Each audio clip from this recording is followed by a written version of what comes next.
একদিন নুহাবাদ গ্রামে এক বিশাল মেলা বসল। দূর দূরান্ত থেকে বণিকরা এলো তাদের পসরা সাজিয়ে। গ্রামের মানুষের মনে আনন্দের ঢেউ লাগলো। সালিহের ছোট বোন ফাতিমা, যে ছিল ফুলের মতো নিষ্পাপ আর চঞ্চল, সে মেলায় যাওয়ার জন্য আবদার করল। সালিহের কাছে টাকা ছিল না, কিন্তু বোনের মুখের দিকে তাকিয়ে তার মন গলে গেল। সে ফাতিমাকে নিয়ে মেলায় গেল, শুধু দেখানোর জন্য। মেলায় ঢুকতেই তাদের চোখে পড়ল এক ঝলমলে তরবারির দোকান। তরবারির কারুকার ছিল অপূর্ব, আর তার ঝলকানিতে চোখ ধাঁধিয়ে যাচ্ছিল। ফাতিমা মুগ্ধ হয়ে সেই তরবারি দেখছিল। সালিহ বুঝতে পারছিল তার বোনের হৃদয়ে সেই তরবারিটি পাওয়ার সুপ্ত ইচ্ছা জেগেছে, কিন্তু তার সাধ্য ছিল না। সালিহ ফাতিমাকে বোঝালো, বোন আমার, দুনিয়ার এই ঝলমলে জিনিসগুলো ক্ষণিকের। আমাদের আসল সম্পদ হলো ঈমান আর আমল। আল্লাহ যদি চান তবে এর চেয়েও সুন্দর জিনিস আমাদের নসিবে আসবে। ফাতিমা যদিও ছোট ছিল, কিন্তু সে তার ভাইয়ের কথা বুঝত। সে দীর্ঘশ্বাস ফেলে তরবারির দোকান থেকে চোখ ফিরিয়ে নিল। সালিহের মনে বোনের জন্য কষ্ট হচ্ছিল, কিন্তু সে আল্লাহর ফায়সালার উপর সন্তুষ্ট ছিল। সে জানত আল্লাহ কখনো তার বান্দাকে একা ফেলে দেন না। এই ঘটনার পর সালিহ আরও বেশি করে আল্লাহকে ডাকতে লাগলো, আর তার কাজে আরও বেশি মনোযোগী হলো। এই নুসাবাদ গ্রামের পাশেই ছিল এক বিশাল শহর, যার নাম ছিল সুলতানপুর।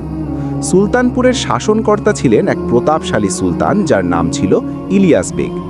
সুলতান ইলিয়াস বেগ ছিলেন সুবিচারক, কিন্তু ইদানিং তার মনে এক গভীর দুশ্চিন্তা বাসা বেঁধেছিল। তার রাজ্যে এক গুপ্তচক্র সক্রিয় হয়েছিল, যারা রাজ্যের সম্পদ চুরি করত আর নিরীহ মানুষের উপর জুলুম করত।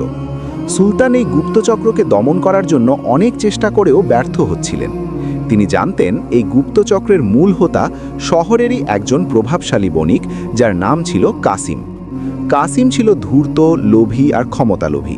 সে প্রকাশ্যে দানশীলতার ভান করত, কিন্তু আড়ালে ছিল এক ভয়ঙ্কর জালিম।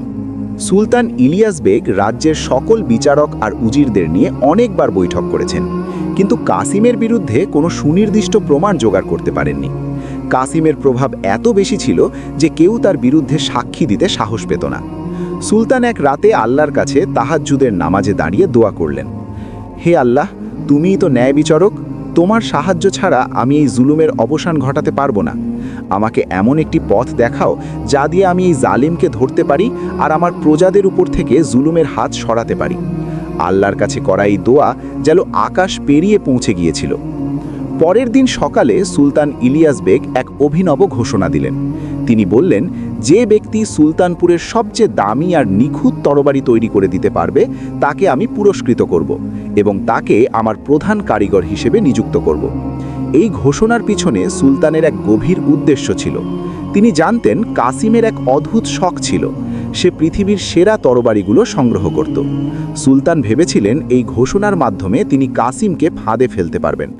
কাসিম নিশ্চিতভাবেই এই প্রতিযোগিতায় অংশ নেবে এবং তার মাধ্যমে কোনো না কোনো সূত্র পাওয়া যাবে। সুলতানের এই ঘোষণা রাজ্যে সাড়া ফেলে দিল। দূর দূরান্ত থেকে কারিগররা তাদের তৈরি তরবারি নিয়ে সুলতানপুরে আসতে শুরু করল। কাসিমও এই সুযোগ হাতছাড়া করল না।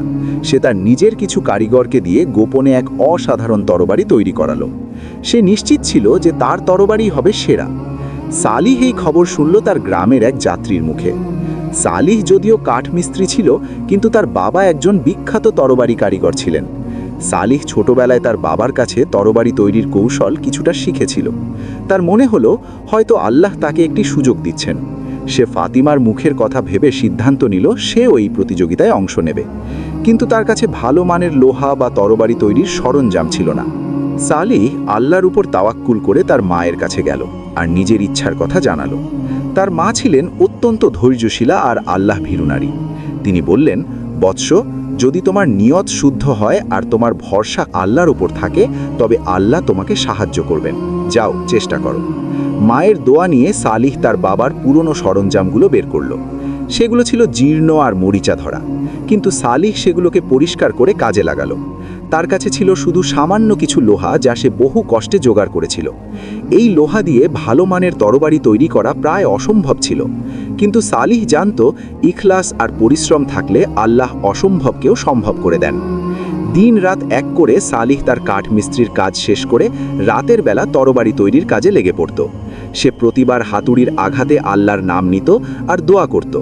তার ছোট বোন ফাতিমাও তাকে সাহায্য করত যতটা তার পক্ষে সম্ভব ছিল। সে কয়লার আগুন জ্বেলে দিত আর ভাইকে পানি এগিয়ে দিত। সালিহের চোখে ক্লান্তি ছিল, কিন্তু তার মনে ছিল এক অদম্য শক্তি আর আল্লাহর উপর পূর্ণ ভরসা। সপ্তাহখানিক পর সালিহ একটি তরবারি তৈরি করল। তরবারিটি দেখতে সাধারণ ছিল, কিন্তু তার প্রতিটি ভাঁজে ছিল সালিহের পরিশ্রম, সততা আর আল্লাহর প্রতি তার ভালোবাসার ছাপ। যখন প্রতিযোগিতার দিন এলো, সালিহ তার সাধারণ তরবারিটি নিয়ে সুলতানপুরের উদ্দেশ্যে রওনা হলো। পথে তার সাথে দেখা হলো কাসিমের কিছু লোকের।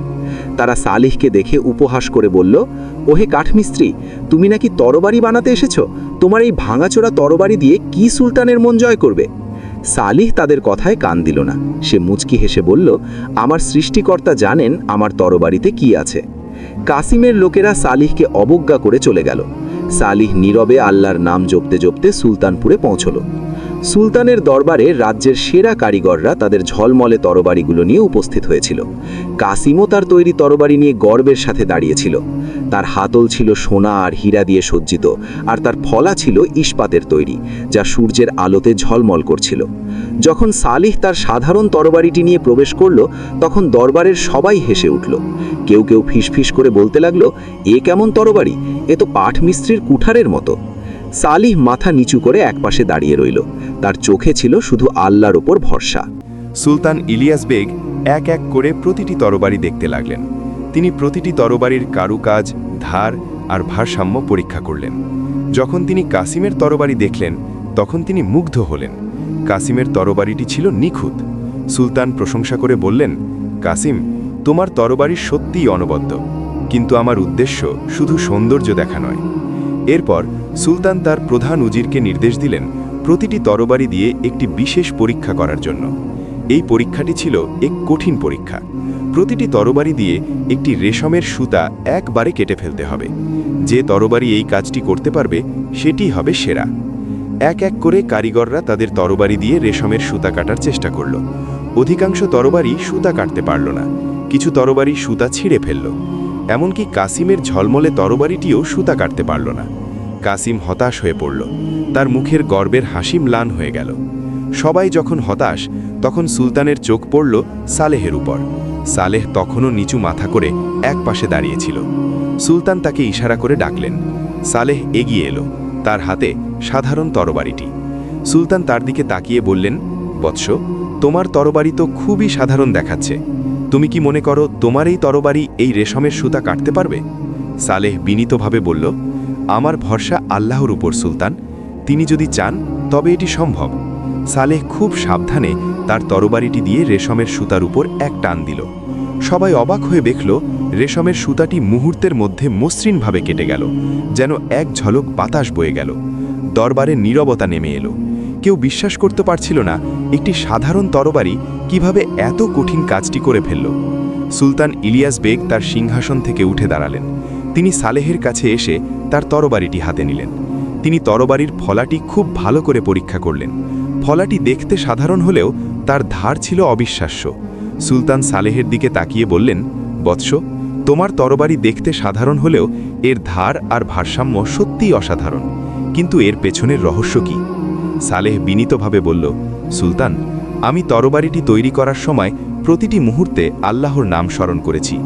আমার বাবা আমাকে শিখিয়েছিলেন একটি তরবারির আসল সত্যি তার কারিগরের ইখলাস আর সততার মধ্যে নিহিত থাকে। আমি শুধু আল্লাহর উপর ভরসা রেখেছিলাম আর আমার সাধ্যমতো চেষ্টা করেছি। সুলতান ইলিয়াস বেগ সালেহের কথায় মুগ্ধ হলেন। তিনি বুঝতে পারলেন এই তরবারির পেছনের আসল কারিগর শুধু সালেহ নয়, বরং তার ধৈর্য, সততা আর আল্লাহর প্রতি তার অগাধ বিশ্বাস। সুলতান সালেহকে জিজ্ঞাসা করলেন, বৎস, তোমার কি কোনো চাওয়া আছে? সালেহ মুহূর্তের জন্য ভাবল। তার চোখে ভেসে উঠল ছোট বোন ফাতিমার মুখ আর তার তরবারির প্রতি তার মুগ্ধতা। সালেহ বলল, সুলতান, আমার কোনো ব্যক্তিগত চাওয়া নেই। শুধু আমার গ্রামে একটি ছোট পাঠশালা তৈরি করে দিতে পারলে খুব খুশি হব, যেখানে গরিব শিশুরা বিনা পয়সায় পড়ালেখা করতে পারবে। সালেহের এই নির্লভ চাওয়া সুলতানকে আরও মুগ্ধ করল।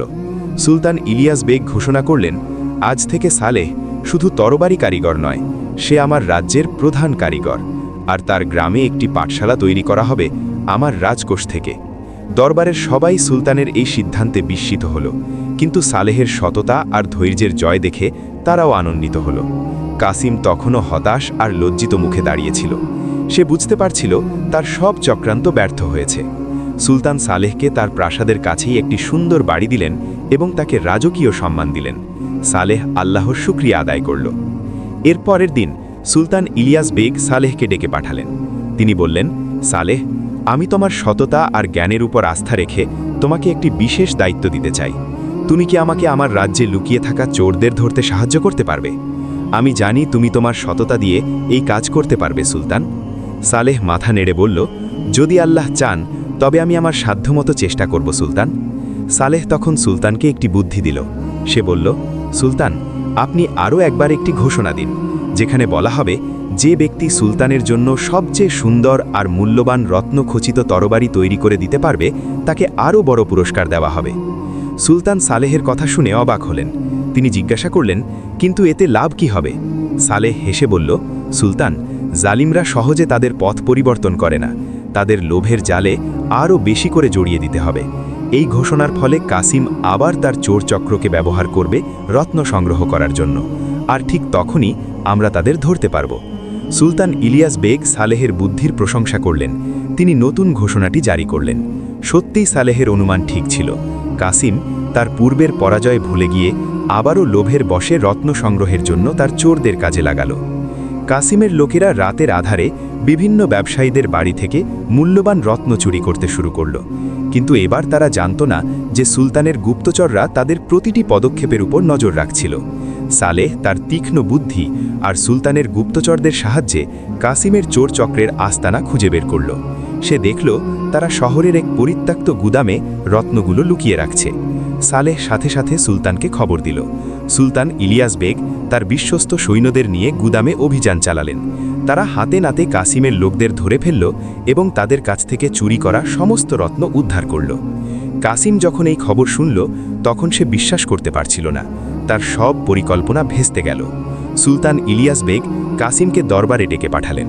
কাসিম ভয়ে কাঁপতে কাঁপতে সুলতানের সামনে এসে দাঁড়াল। সুলতান ইলিয়াস বেগ গম্ভীর কণ্ঠে বললেন, কাসিম, তোমার লোভ আর অহংকার তোমাকে ধ্বংসের পথে নিয়ে গেছে।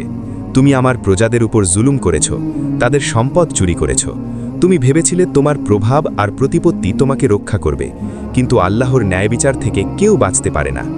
কাসিম তার ভুল স্বীকার করে ক্ষমা চাইল, কিন্তু ততক্ষণে অনেক দেরি হয়ে গেছে। সুলতান ইলিয়াস বেগ কাসিমকে তার সকল সম্পদ বাজেয়াপ্ত করে কারাগারে নিক্ষেপ করলেন। শহরের সমস্ত মানুষ এই খবর শুনে আনন্দিত হল। তারা জুলুম থেকে মুক্তি পেল। সালেহ আবারও আল্লাহর শুকরিয়া আদায় করল। তার সততা আর ধৈর্য আজ পুরো রাজ্যে শান্তি ফিরিয়ে আনল। সালেহ এখন সুলতানের প্রধান কারিগর হিসেবে কাজ করত। তার বুদ্ধিমত্তা আর সততার জন্য সুলতান তাকে খুব সম্মান করতেন। সালেহ তার মাকে আর বোনকে সুলতানপুরের নতুন বাড়িতে নিয়ে এলো। ফাতিমা তার ভাইকে দেখে আনন্দে আত্মহারা হয়ে গেল। সে আর কখনো তরবারির জন্য জেদ ধরেনি, কারণ সে বুঝতে পেরেছিল সত্যিকারের সম্পদ কী। সালেহ নিজের গ্রামের প্রতিশ্রুতি অনুযায়ী একটি সুন্দর পাঠশালা তৈরি করালো। সেখানে গরিব শিশুরা বিনা পয়সায় পড়ালেখা করতে শুরু করল। সালেহ তার কাজের ফাঁকে ফাঁকে সেখানে গিয়ে শিশুদের ইসলামের জ্ঞান দিত আর তাদের নৈতিক শিক্ষা দিত। সে তাদের বোঝাতো সততা, ধৈর্য আর আল্লাহর প্রতি ভরসা জীবনের সবচেয়ে বড় সম্পদ। তার এই কাজের জন্য সে গ্রামেও অনেক সম্মানিত হল। তার মাও তার ছেলের এই সাফল্যে গর্বিত হলেন। তিনি সবসময় আল্লাহর কাছে শুকরিয়া আদায় করতেন তার ছেলেকে এমন সৎ আর নেককার বানানোর জন্য। কাসিমের কারাগারের জীবন ছিল অনুশোচনা আর দুঃখের। সে তার অতীতের সব অন্যায় কাজের জন্য অনুতপ্ত হল। সে বুঝতে পারল লোভ আর অহংকার কিভাবে মানুষকে ধ্বংস করে দেয়। সে আল্লাহর কাছে বারবার ক্ষমা চাইল। সুলতান ইলিয়াস বেগ সালেহের পরামর্শে কাসিমকে কারাগারে রেখেও তার সংশোধনের সুযোগ দিলেন। কাসিমকে কারাগারে বিভিন্ন ভালো কাজ শেখানো হলো, যাতে সে তার ভুল বুঝতে পারে এবং ভবিষ্যতে একজন ভালো মানুষ হিসেবে জীবনযাপন করতে পারে। সময়ের সাথে সাথে কাসিম সত্যিই পরিবর্তিত হল। তার অন্তরে অনুশোচনা জন্ম নিল আর সে নিজেকে শুধরে নেওয়ার চেষ্টা করল। সুলতান ইলিয়াস বেগ তার রাজ্যে সততা আর ন্যায় বিচার প্রতিষ্ঠা করলেন। সালেহ তার পাশে থেকে তাকে সব কাজে সাহায্য করত। তাদের দুজনের সম্মিলিত প্রচেষ্টায় সুলতানপুর রাজ্য শান্তি আর সমৃদ্ধিতে ভরে উঠল। দূর দূরান্ত থেকে মানুষ এই রাজ্যের সুনাম শুনত আর সততার দৃষ্টান্ত দেখতে আসত। সালেহ কখনো নিজের অহংকার করত না। সে জানত সব কিছুই আল্লাহর পক্ষ থেকে। সে সর্বদা আল্লাহর প্রতি কৃতজ্ঞ থাকত আর তার ইবাদতে মশগুল থাকত। তার জীবন ছিল ধৈর্য, সততা আর আল্লাহর উপর তাওয়াক্কুলের এক উজ্জ্বল দৃষ্টান্ত। দীর্ঘদিন পর ফাতিমা বড় হল। সেও তার ভাইয়ের মতো আল্লাহ ভীরু আর নেককার মেয়ে হয়ে উঠল। সালেহ তার জন্য একজন সৎ আর ধার্মিক ছেলের সাথে বিয়ে দিল। সালেহের পরিবার সুখী আর শান্তিতে জীবনযাপন করতে লাগল। তারা কখনো ধন সম্পদের পেছনে ছুটত না, বরং আল্লাহর সন্তুষ্টিই ছিল তাদের জীবনের একমাত্র লক্ষ্য। তাদের জীবন থেকে এটাই প্রমাণিত হলো যে দুনিয়ার ক্ষণস্থায়ী জিনিসগুলো নয়, বরং আখেরাতের স্থায়ী প্রতিদানই আসল সাফল্য।